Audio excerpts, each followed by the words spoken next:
Before you click off the video and leave a dislike or dox me or curse my firstborn or God forbid unsubscribe, I want to make one thing extremely clear. Those last 3 dots in the title are very important. They reflect a past opinion, okay? There's a load-bearing ellipsis right there.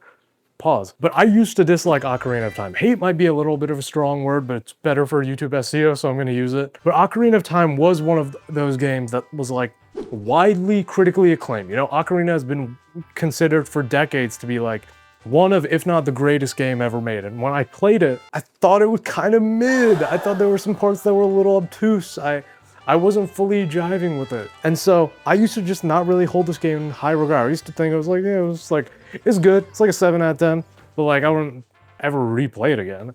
And then the remake got announced a couple days ago at the Nintendo Direct, and I was talking with my friend who was over about it, and I was like, let me just like boot it up for shits and giggles. Booted up the N64 version on Switch Online, because that was the version that I ended up beating, and showed him around. I was like, oh, look at how choppy it is, 20 FPS, look at how busted the models are, but look at how impressive some of this stuff is. Like, I will say I definitely viewed it in somewhat of a positive lens, retrospectively, just because I was like, you know, Ocarina of Time has a lot of like weird little issues, but I like the atmosphere of it, and that still remains true regardless of what version you play. But then afterwards, my friend left, and on a whim, I saw my 3DS in my room collecting dust, and I was like, why don't I try Ocarina of Time 3D? I mean, they're already making a Switch 2 version, but I have the 3DS version. It probably won't be anywhere near as expensive, so let me try it out. And then I bum rushed through it, completed the whole game start to finish in a weekend. And oh my god, I'll say it, I will acquiesce to public opinion. This game's actually pretty good. I like Ocarina of Time now. I've had a major shift, okay? I don't want anyone dissing my boy Ocarina, okay?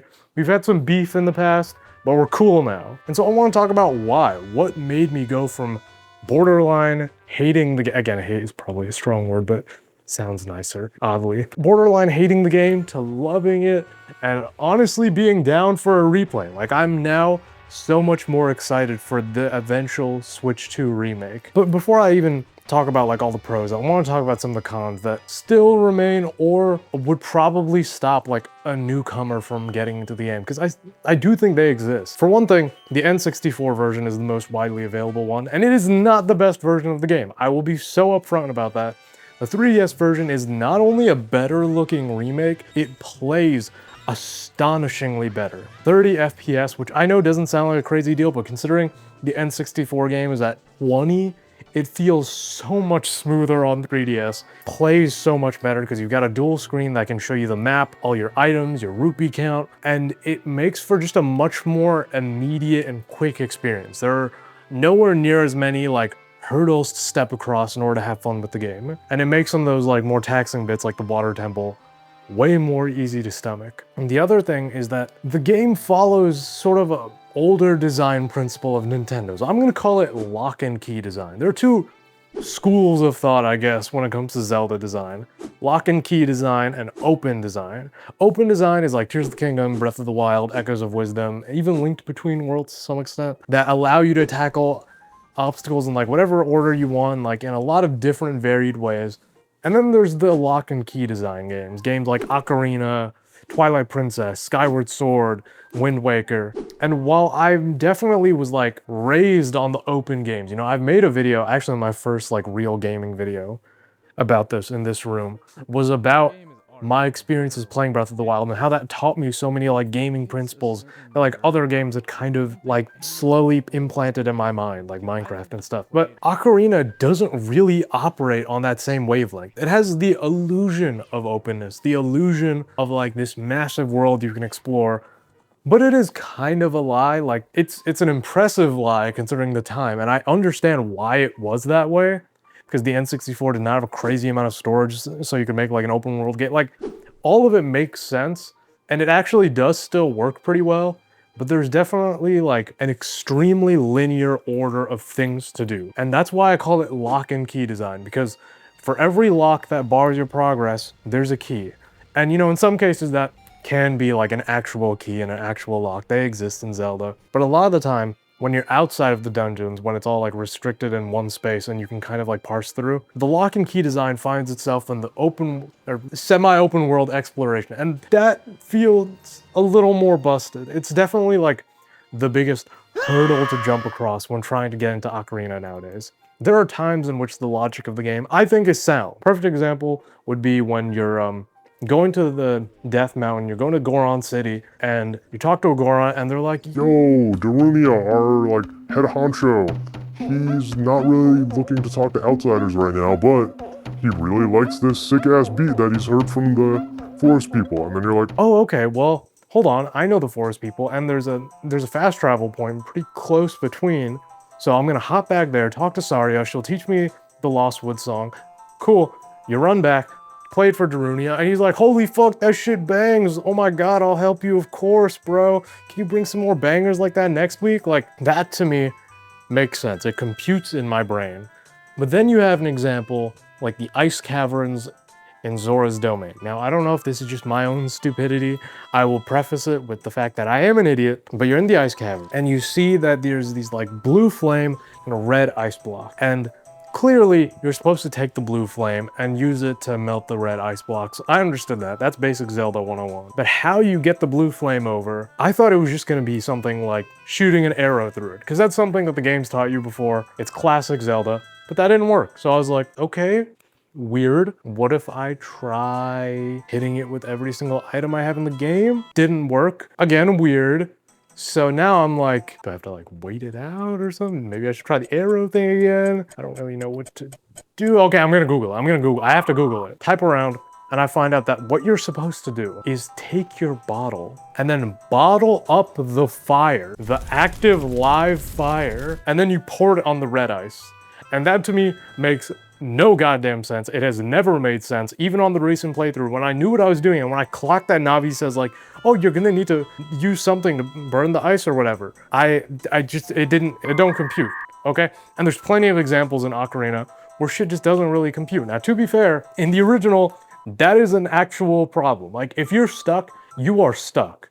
You gotta go to an outside source or a walkthrough. 3DS version kind of makes this a non-issue, because what the 3DS version does, which I really like, is that it has the Sheikah stones. These little stones you can go to by your spawn points that will tell you, hey, man, it's okay. Here's a hint, man. And I know this is gonna make me sound like a loser and an idiot, but oh my god, those hints are so useful at times. It makes the game so much more fun to progress through. And what you realize is that when you don't have these like massive gaps of time in which you're racking your brain on what the fuck to do, Ocarina of Time is actually a really well-paced adventure game. It's so weird that like all the other Zelda games after the fact kind of fuck up the pacing part. Like you've got the long-ass intro in Twilight Princess, really annoying Triforce Quest and Wind Waker. Skyward Sword's whole like last half stretches those games out as thin as they can possibly go, but Ocarina is pretty comfortable in like just having your 3 dungeons in Act 1, you become an adult, and then you got like 5 more dungeons, and then Ganon. It's such a nice setup. It's such a refreshing change of pace, and it's pretty much all designed content. Unlike something like Breath of the Wild, in which I love that game, but a lot of that game is like repetitive enemy camps around. Like you'll be doing the similar stuff that you did in like the Great Plateau throughout the entire game. But Ocarina is different. There are designs and proper like dungeon layouts, and that's so, I don't know, I know that shouldn't be new to the Zelda formula when that's the whole point of Zelda, but like going from the open designs to this, I can really appreciate this now and being like, wow, this is like a very content rich, but still not bloated game. And it makes Ocarina a pretty fun, enjoyable adventure. And something I didn't even really think about until this playthrough was like how good it is at conveying emotions and nostalgia. Not even nostalgia in like a, I played the game when I was a kid sense, like childlike nostalgia in that first act, and then having it flip on its head in the second and third acts. I really do think Ocarina of Time is one of, if not the best structured Zelda game. It really does feel like the only one I could genuinely define as like a legend. You know? I don't know if that made sense, but I hope you can understand that I generally respect Ocarina of Time way more than I did back in the past. And now, after replaying it, after getting through Ganon, after watching him play the organ, which, I mean, holy shit, did he get like lessons or something? I don't want to think about like the whole logic of that, but I think Ocarina's kind of goated. It's definitely not my favorite Zelda game. I don't know where I'd put it in my ranking of Zelda games I've played, but it's a game that I have an immense amount of respect for now. And I am very excited to see what they do with the Switch 2 remake. And I also think there are just some things that like future non-remake Zelda games can learn. I definitely think that more emphasis should be put on like atmosphere, on properly designing dungeons that are massive, not these like little shrines, despite the fact that I like the shrine system. But with that being said, have you played Ocarina of Time since the remake came out? Since the remake was announced, are you planning on playing it? And let me know if I'm way off base and if you've already cursed my firstborn, which in that case, good luck, little Timmy. You're gonna have 3 feet and no ass. Goodbye.